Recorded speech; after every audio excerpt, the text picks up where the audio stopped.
Welcome! Last week, Jagex released a new Herblore minigame, Mastering Mixology. On the surface, it seems simple, but there is a lot of nuance here that can impact your costs, your XP, and your points per hour. So let's dig into it. In terms of requirements, you are going to need the Children of the Sun quest, that way you have access to Varlamore. It can also be helpful to have the Twilight's Promise quest done so that you can use the Quetzals to get yourself over here. You are required to have 60 Herblore at a minimum, though I would recommend having 81 so you have all of the potions available to you. You can get away with less, but the XP and points per hour will go down quite a bit, especially if you are 60 Herblore. More on that later. I would also highly recommend installing the Mastering Mixology plugin. You can do it without the plugin, and I'll definitely give you enough information so that you can, but trust me, it's gonna make it way easier if you have it. Now let me give you the basic rundown of how this minigame works. You're gonna start with the refiner. For this, you take cleaned herbs or unfinished potions and you dump them into the refiner. It can be done AFK or you can spam click it to speed it up. Now, depending on what you put in will determine what paste and how much of it you get. There are 3 types of paste: Mox, Aga, and Lye, and you'll need all 3 of them. Here's a full breakdown of what herbs give what paste and the quantities. You can find this table on the wiki, linked up above in the description. Keep an eye on the price per paste if you really want to get the most bang for your buck. I'll talk more about how much paste you'll need later, but for now, just know that you'll use a combination of 30 paste per potion that you mix in the minigame. Once you've got all of the paste that you want, you can deposit up to 3,000 of each into this hopper here. You'll notice the potion orders in the top left. The symbols on the left correlate to the different mixing stations shown here. The names of the actual potion orders show what combination of paste that you need in order to make it. For example, anti-leech lotion is going to be ALL, or Aga Lye Lye. As you can see with the plugin active, it will highlight the preferred potion based on the settings that you have, and it will also give you the shorthand next to the name. In order to mix a potion, you will use the levers here to get the required combination. Once that's done, you take it from the center mixing vessel here, and then you use it on the related machine.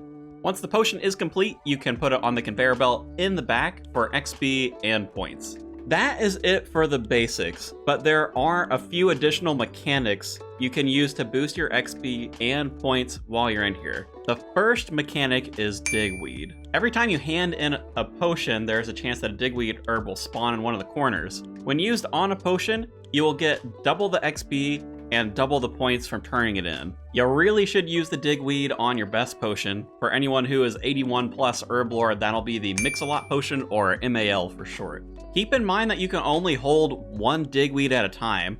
To get around this, you can either drop the digweed, which will mean juggling it, or, and this is probably the easier option, you can keep a few of your best potion in your inventory and mix the digweed into them. Once you get that order, you'll just have to hand in the potion. So, easy enough. That's all for digweed.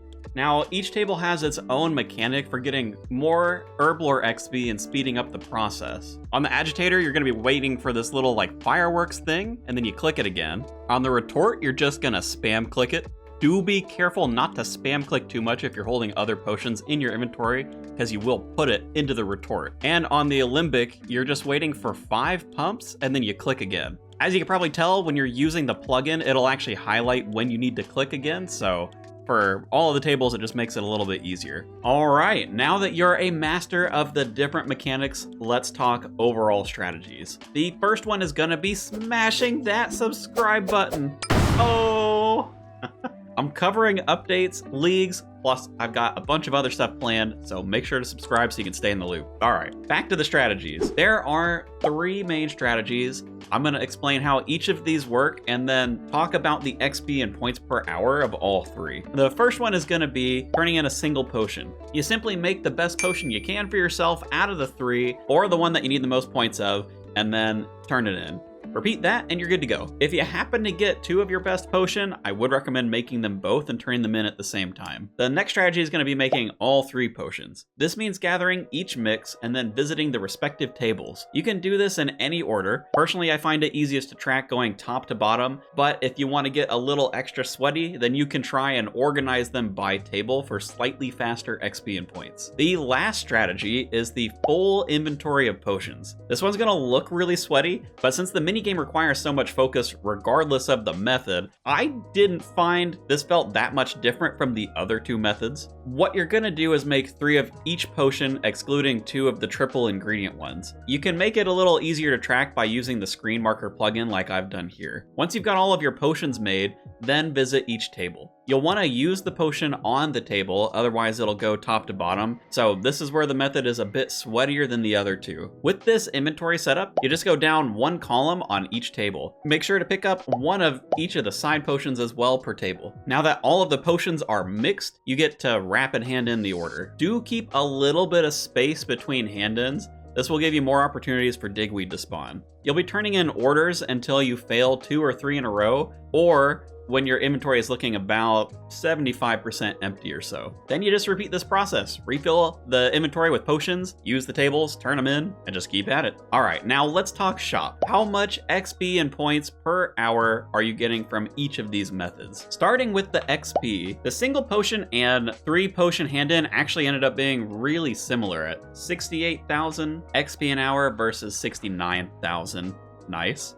XP an hour. I am a little bit more on the casual side, so you can probably squeak out a little bit more XP from the triple potion, but really the full inventory just blows both of these out of the water in terms of XP. I was getting 87k an hour. Now, in terms of the points, the paste used, and what that means efficiency-wise, you can see as you go across the different methods, the single potion method, while it is the slowest points per hour, it is the most efficient in terms of your resources, meaning you're going to get 1.43 times the points per paste that you put in. You've got the 3 potion kind of in the middle there, and then the inventory of potions being the most points an hour, but it also uses the most resources to get you there. So with all those numbers in mind, again, the single potion method is going to be the most efficient. This is mostly an Iron Man problem. If you're concerned about not having enough herbs in the bank, or maybe you don't want to spend as much GP, then do this strategy. Between the other 2, personally, I think I would lean towards the full inventory method just because it is that much faster. And I think if you're choosing between the 3 potions or the full inventory, you just don't get enough benefit for doing the 3 potion compared to the full inventory method. But either way, you can use this to pick whichever one makes the most sense for you. Now, I'll circle back how much paste you need to unlock all of the different rewards in a second. Speaking of rewards, what can you spend all these points on, I hear you asking? Well, I'm glad you asked. There are a bunch of cool rewards to be had. I'll put an estimated time to unlock and the supplies used for each of these. That way you can have an idea of what you're working towards. There are the potion packs. These give you a random spread of potions. I don't think these will be particularly useful or the best GP per point right now for anyone, but keep an eye on the wiki for prices as it may shift and make these worth buying in the future. Next up, we've got the prescription goggles. These have a 10% chance to save your secondary when creating potions. Then you've got the Alchemist outfit. This is purely cosmetic, but hey, if you're into Fashionscape or clogging, then enjoy picking these up. Next is the Regent pouch. This will store up to 26 of any secondary. Very useful for Iron Men, especially who are trying to pick up junk for Herblore. Then there's the potion storage. This is a new bank interface where you can store potions. Now, I don't know about you guys, but I use up a ton of space in my bank for potions, so this is really helpful for keeping things clean. It is a little bit clunky to use right now, but they are making improvements, so I do expect over time, it will be very worthwhile to use. Moving along swiftly, we've got the chugging barrel. This thing lets you load up to 5 potions and drink them all at once while at the bank. This is really useful for things like raiding, where you want to pot up before jumping in. 2 more things to go now. We've got the Alchemist's Amulet. This is the big daddy version of the Amulets of Chemistry. When worn, it has a chance to make an extra dose, so in practice, making a 4-dose potion instead of a 3-dose potion. It is charged using the Amulets of Chemistry on it, but you will get 50 free charges when you first buy it from the shop. The last reward is Aldarium. This is the new secondary used in creating the prayer regeneration potions and goading potions. This is another item I'd keep an eye on the price for. It's still quite high, but will balance out over the coming months. Whew, that was a bunch of stuff. So if you want to unlock absolutely everything, this is what you'll need point-wise. I've broken this down based on the different strategies I mentioned, and you can see the total time as well. You can use this information in conjunction with the herb to paste table on the wiki to figure out how much of what you're gonna need in order to unlock things. You are now a master of Mixology. Thanks for watching, and I will catch you in the next one.